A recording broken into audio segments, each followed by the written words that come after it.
Baik anak-anak, hari ini kita akan coba mengoreksi pekerjaan temannya tentang cara membuat kunci determinasi. Nah, ini yang dibuat temannya masih salah ya, karena cabangnya tidak tepat di kotaknya. Nah, jadi kita harus buat cabangnya itu tepat di kotak yang akan mau kita bagi anggotanya. Nah, misalnya seperti ini, kita ambil saja contoh hewan yang sama ya. Misalnya begini, ketika kita tulis di sini hewan, maka kita daftarkan anggota yang ada di sini. Ada kucing, ikan, siput, cacing, katak, dan ular. Nah, kedua hewan ini bisa kita kelompokkan berdasarkan dua kelompok yang berbeda. Yang pertama berdasarkan ada tidaknya tulang belakang. Kita buat di sini tidak bertulang belakang. Nah, yang satunya adalah lawannya. Kalau yang ini tidak bertulang belakang, berarti di sini adalah bertulang belakang. Nah, kita kasih kotak di sini. Baru kita daftarkan lagi apa saja yang termasuk ke dalam kelompok ini yang tidak bertulang belakang. Itu adalah hewan siput dan cacing. Nah, hati-hati dalam mengelompokkannya ya, cirinya harus benar. Kemudian kalau yang bertulang belakang, contohnya adalah kucing, ikan, katak, dan ular.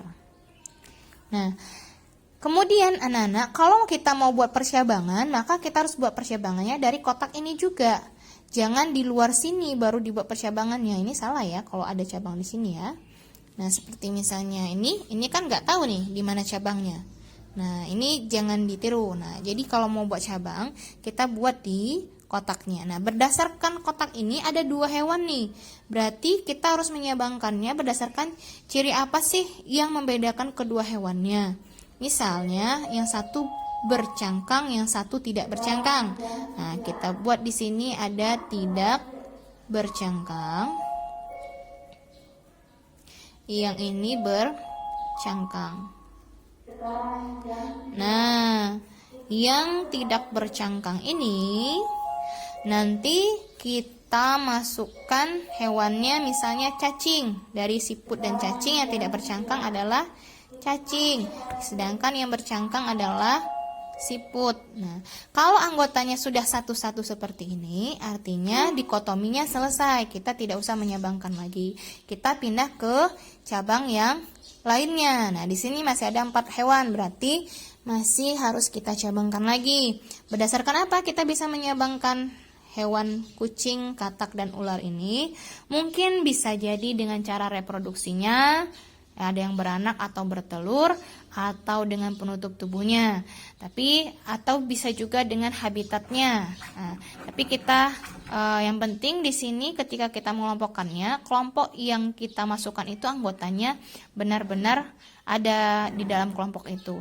Nah, yang ini yang kita mudahkan, kita bedakan berdasarkan cara beranaknya aja ya, cara berkembang biaknya. Ada yang secara vivipar atau melahirkan. Kemudian ada yang secara ovipar atau bertelur. Yang vivipar ini anggotanya adalah kucing, ya kan? Katak vivipar enggak, melahirkan enggak? Kalau enggak, berarti dia termasuk ovipar. Berarti ovipar di sini ada katak, ada ikan, ini ada ular. Yang ovipar ini yang bertelur ya. Nah, karena kucing ini udah tinggal sendirian, berarti kita tidak usah menyabangkan kotak yang kucing lagi. Kita tinggal cabangkan kotak yang lain. Ini ada katak, ikan, dan ular. Berdasarkan atas apa kita menyabangkannya? Mungkin kita bisa berdasarkan sisiknya, ya, sisik tubuhnya. Ada yang tidak bersisik, ada yang bersisik, misalnya. Nah, yang tidak bersisik ini adalah hewan dari ketiga ini, salah satunya ada katak.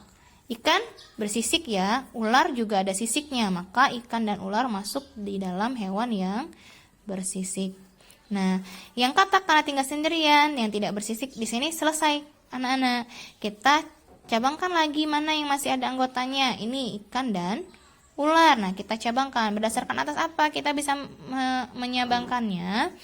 Mungkin berdasarkan cara bernapasnya ya. Ikan bernapas dengan insang, berarti ada yang memiliki insang. Ini memiliki paru-paru. Ya, satu bernapas dengan insang, satu bernapas dengan paru-paru. Yang insang yang mana? Ikan, ini ular. Nah, kalau semuanya sudah tinggal satu-satu seperti ini, artinya dikotomi kita selesai. Tinggal kita memberi nomor pada tiap cabangnya. Nah, ini cabang pertama. Kita kasih nomor 1 di sini. Ini cabang yang pertama ada A dan B. Selanjutnya, ini cabang yang kedua. Kita mulai dari kiri ya. Ini A, ini B. Seterusnya 3 A dan B. Lalu ada di sini cabang keempat A dan B, kelima A dan B. Nah, kalau sudah selesai seperti ini dikotominya, kita baru bisa salin ke kunci determinasi. Kunci determinasi itu yang titik-titiknya seperti ini ya, kira-kira anak-anak ya. Nah, tapi ini masih salah, jadi kita benarkan lagi bagaimana kunci determinasi yang benar.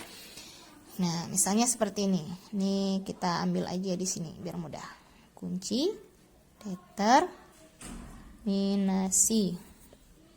Nah, nomor 1 apa itu? Karena kita hewan, maka predikatnya di sini hewan. Kita buat 1A, hewan tidak bertulang belakang.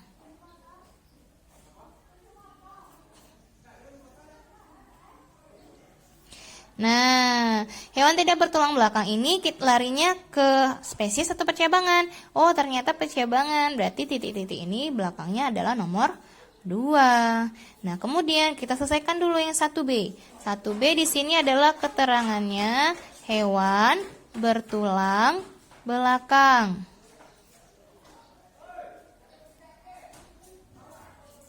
Nah, ini titik-titiknya kemana? Kita tengok di sini. Oh, ke cabang nomor 3. Berarti di sini tulisannya ke cabang nomor 3. Oke, kita selesaikan lagi cabang nomor 2-nya ya. 2A. Ini ada hewan tidak bercangkang. Maaf. Tidak bercangkang. Nah, kemana ujungnya? Kalau di sini menunjukkan spesies, berarti satu spesies ini yang kita tulis di sini, misalnya cacing. Nah, kemudian yang B ini bercangkang. Kalau dia menunjukkan spesies, berarti spesiesnya tinggal satu. Kita tulis spesiesnya di sini, siput. Oke, lanjut ke nomor 3. 3A. Ini vivipar. Nah, berapa spesies di situ? Iya, 1. Berarti di sini kita tulis kucing. Nah, 3B. Ovipar. Nah, kemana? Kalau dia masih menunjukkan angka, berarti di sini kita tulis angka. Nah, ini 4A. 4A, dia tidak bersisik. 4A tidak bersisik. Tidak bersisik, ini hanya satu hewan. Berarti kita buat di sini katak. 4B bersisik. Apa di situ? Ada ikan dan ular. Ternyata kita masih ketemu cabang nomor. Maka kita buat di sini nomor cabangnya 5. Nah, terus kita ke soal nomor 5. 5A apa itu? Memiliki insang. Ya, karena ada yang bernapas dengan insang, ada yang tidak. Siapa yang bernapas dengan insang? Kalau di sini hanya ada satu hewan, kita tulis hewannya. Ikan misalnya. Kemudian yang B, memiliki paru-paru. Di sini ada ular. Nah, kalau sudah semuanya terdaftarkan hewannya tadi, kan ada 6 nih. 1, 2, 3, 4, 5, 6. Maka kalau semuanya di sini sudah 6, 1, 2, 3, 4, 5, 6. Berarti sudah selesai kunci determinasi kita. Tinggal kita menggunakan kuncinya. Kalau anak-anak ingin tahu ciri-ciri ular, maka cara membacanya adalah, misalnya di sini ular. Cara membacanya, pertama, 1. Apakah dia bertulang belakang atau tidak? Kalau dia bertulang belakang, berarti kita lanjut ke nomor 3. Tapi sebelumnya kita tulis dulu ciri-cirinya. Apa itu cirinya di 1B? Kemudian kita lanjut ke nomor 3. Lihat pertanyaan nomor 3. Apakah dia vivipar atau ovipar? Oh, ternyata ular bertelur, berarti dia hewan ovipar. Kemana ujung ovipar? Ke nomor 4. Tapi terlebih dulu kita tulis ciri ovipar ada di 3B. Lanjut ke nomor 4. Ini bersisik dan tidak bersisik. Ular bersisik tidak? Nah, ternyata dia bersisik, berarti ke nomor 5 nanti kita lanjut. Tapi kita tulis dulu cirinya ada di 4B. Lanjut ke nomor 5, ini dia memiliki insang atau memiliki paru-paru. Oh, ternyata ular memiliki paru-paru, maka kita tulis di sini 5B. Apa ujungnya? Ada ular di situ. Nah, jadi begitu ya caranya anak-anak kalau membuat kunci determinasi. Kita buat dulu dikotomi percabangannya seperti ini. Nanti setelah itu kita mencirikannya dengan ciri-ciri yang benar, kita sudah mengelompokkannya berdasarkan anggota yang benar, baru kita buat kunci determinasinya seperti ini. Oke, sudah selesai anak-anak. Jadi selamat mencoba. Boleh dengan ciri yang lain, boleh. Semua tergantung pada kreativitas kalian nanti. Tergantung pada pengetahuan yang kalian punya. Asalkan satu, kita tidak mengelompokkannya ke dalam kelompok yang salah.